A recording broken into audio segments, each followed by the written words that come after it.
अमूमन ये बात मशहूर है कि अगर अपराध को कम करना है तो अपराधियों को सलाखों के पीछे भेज देना चाहिए। इससे कानून व्यवस्था दुरुस्त रहती है। अब ये दावा लॉरेंस बिश्नोई पर क्या फिट होता है?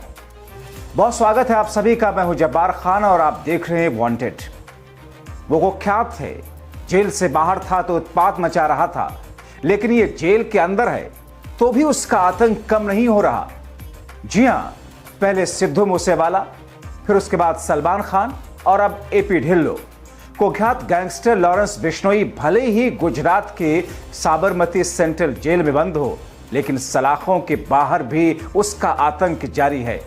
1 सितंबर की रात जब लोग गहरी नींद की आगोश में थे तो उसी लॉरेंस बिश्नोई के गैंग ने कनाडा में जाने माने रैपर और पंजाबी सिंगर एपी ढिल्लो के घर के बाहर फायरिंग कर दी। लॉरेंस के खास गुर्गे रोहित गोदारा ने सोशल मीडिया पर पोस्ट लिख करके इस फायरिंग की जिम्मेदारी लेते हुए एपी ढिल्लो को धमकी भी दी। अब सवाल उठता है कि अचानक लॉरेंस बिश्नोई के निशाने पर आखिर एपी ढिल्लो क्यों आ गए?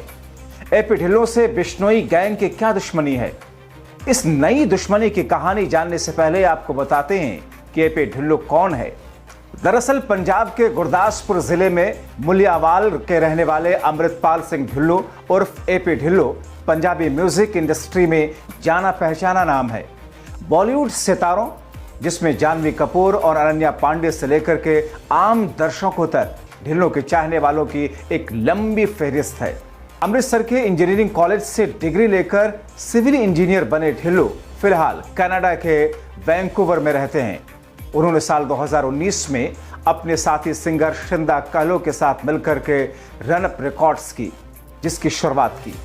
एपी ढिल्लो अपने गाने खुद ही बनाते हैं। उनके 5 सोलो गाने यूके, एशियन और पंजाबी चार्ट पर भी टॉप कर चुके हैं। इतना ही नहीं, मझैल और ब्राउन मुंडे जैसे उनके गानों ने बिलबोर्ड चार्ट में अपनी एक अलग पहचान बनाई। 1 सितंबर की रात को एपी ढिल्लो के घर पर अंधाधुंध फायरिंग हुई। फायरिंग का वीडियो भी सामने आया, जिसमें एक हमलावर ढिल्लो के घर की तरफ मुंह करके पिस्तौल से ताबड़तोड़ गोलियां चला रहा है।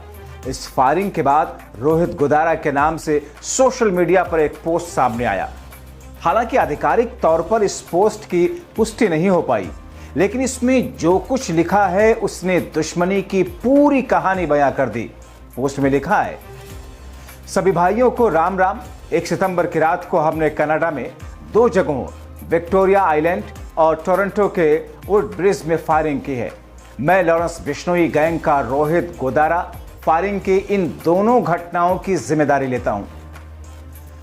पोस्ट में आगे लिखा है, विक्टोरिया आइलैंड वाला घर एपी ढिल्लो का है। ये बड़ी फीलिंग ले रहा है सलमान खान को गाने में लेकर। तेरे घर आए थे, फिर या तो आता बाहर और दिखाता अपने एक्शन करके। जिस अंडरवर्ल्ड लाइफ की तुम लोग काफी कॉपी करते हो, हम एक्चुअल में जी रहे हैं। अपनी औकात में रहो, नहीं तो कुत्ते की मौत मरोगे। इस पोस्ट में लिखे कंटेंट से अंदाजा लगाया जा सकता है कि सलमान खान के अपने गाने में लेने की वजह से लॉरेंस बिश्नोई एपी ढिल्लो से दुश्मनी निकाल रहा है।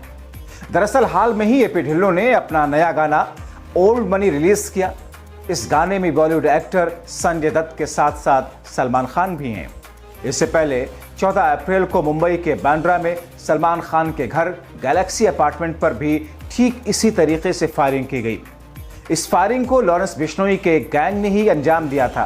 के बाद में मुंबई पुलिस ने इस वारदात में शामिल सभी लोगों के खिलाफ मकोका लगाया।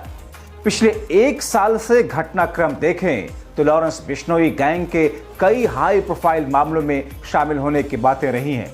लॉरेंस के खास गुर्गों रोहित गोदारा ने पिछले साल राजस्थान में करनी सेना के प्रमुख सुखदेव गोगामेड़ी की हत्या की साजिश रची थी। रोहित गोदारा का नाम दिल्ली में कुछ व्यापारियों की धमकी देने के मामले में भी सामने आया। राजस्थान में बीकानेर के रहने वाले गोदारा ने साल 2010 में अंडरवर्ल्ड की दुनिया में कदम रखा। धीरे धीरे गोदारा जुर्म की सीढ़ियां चढ़ता चला गया और लॉरेंस बिश्नोई के खास गुर्गों में शामिल हो गया। सुरक्षा एजेंसियों के मुताबिक पवन कुमार के नाम से जारी जाली पासपोर्ट पर 13 जून साल 2022 को गोदारा दिल्ली से दुबई भाग गया। पिछले साल ही उसके खिलाफ रेड कॉर्नर नोटिस जारी किया गया। अलग अलग सुरक्षा एजेंसियों को करीब 32 संगीन मामलों में रोहित गोदारा की तलाश है।